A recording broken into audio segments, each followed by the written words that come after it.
वित्त मंत्री निर्मला सीतारमण ने वित्त वर्ष 2021-22 के लिए देश का आम बजट पेश किया। इस आम बजट में देश को क्या मिला, जनता कितने फायदे और कितने नुकसान में है, चलिए 10 बुलेट पॉइंट्स के जरिए जानते हैं। 75 साल से अधिक उम्र के करदाताओं को राहत। सरकार ने 75 साल से अधिक उम्र के करदाताओं को राहत दी है। सीतारमण ने वित्त वर्ष 2021-22 के अपने बजट भाषण में यह घोषणा भी की कि केवल पेंशन और ब्याज आय वाले 75 साल से अधिक आयु के वरिष्ठ नागरिकों के लिए आयकर रिटर्न दाखिल करने की आवश्यकता नहीं होगी। ब्याज का भुगतान करने वाले बैंक अपनी ओर से कर की कटौती कर लेंगे। इसके अलावा वित्त मंत्री निर्मला सीतारमण ने आयकर आकलन मामलों को फिर से खोले जाने की समय सीमा 6 साल से घटाकर 3 साल कर दी। इसके साथ ही धोखाधड़ी से जुड़े ऐसे गंभीर मामले जहां छिपाई गई आय 50 लाख रुपए या उससे अधिक है, वह अवधि 10 साल की होगी। डिजिटल भुगतान को बढ़ावा देने की योजना का प्रस्ताव।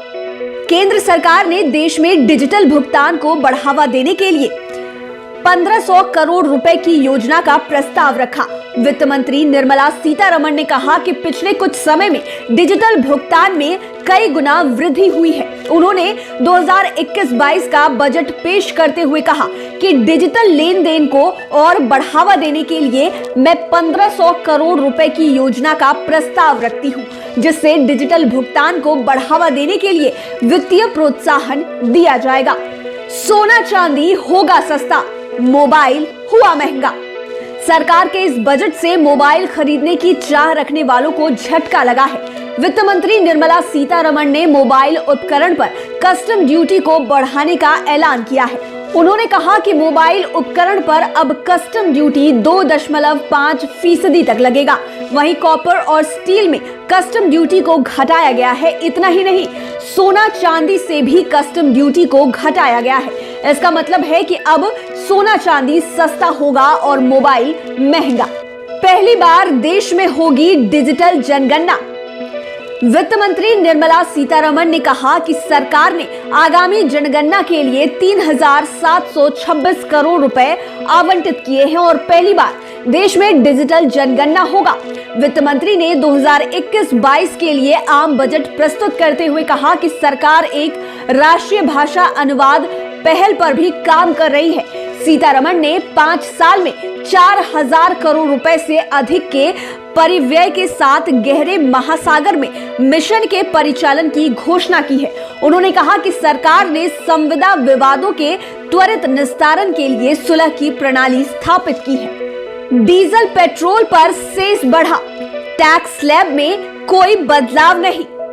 वित्त मंत्री निर्मला सीतारमण ने पेट्रोल पर 2.5 रुपए और डीजल पर 4 रुपए का कृषि सेस लगाने का ऐलान किया है। हालांकि ऐसा कहा जा रहा है कि इसका असर उपभोक्ताओं पर नहीं पड़ेगा। माना जा रहा है कि ये सेस कंपनियों को देना होगा।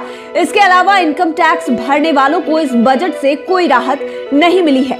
वित्त मंत्री निर्मला सीतारमण ने टैक्स स्लैब में इस बार कोई भी बदलाव नहीं किया है। इस तरह से मध्यम वर्गीय लोगों को पहले की तरह ही टैक्स नियमों का पालन करना होगा। सिर्फ 75 साल से अधिक उम्र के लोगों को थोड़ी राहत मिली है। उज्ज्वला योजना में 1 करोड़ और लाभार्थियों को किया जाएगा शामिल। सरकार ने कहा कि मुफ्त रसोई गैस LPG योजना यानी कि उज्ज्वला योजना का विस्तार किया जाएगा तथा 1 करोड़ और लाभार्थियों को इसके दायरे में लाया जाएगा। वित्त मंत्री ने इसकी घोषणा की।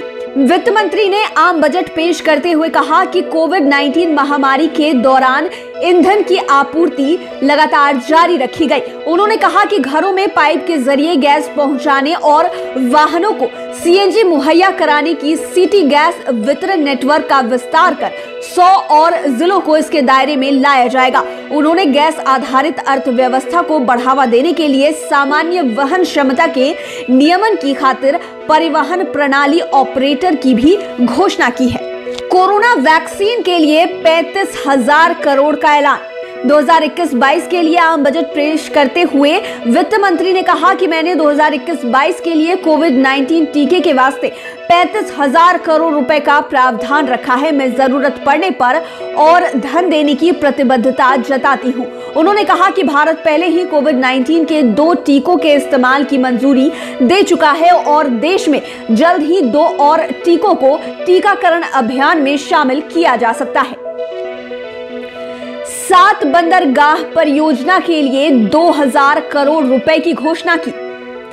सरकार ने 2000 करोड़ रुपए से अधिक के निवेश से 7 बंदरगाह परियोजना की घोषणा की। वित्त मंत्री निर्मला सीतारमण ने कहा कि ये परियोजनाएं सार्वजनिक निजी भागीदारी यानी कि पीपीपी के तहत कार्यान्वित की जाएगी। वित्त मंत्री ने लोकसभा में पहला कागज रहित आम बजट पेश करते हुए कहा कि उन्होंने पीपीपी मॉडल के जरिए 2000 करोड़ रुपए से अधिक के निवेश से 7 बंदरगाह परियोजना का प्रस्ताव किया है। भारत में अभी प्रमुख 12 बंदरगाह ऐसे हैं जो सरकार के नियंत्रण में हैं।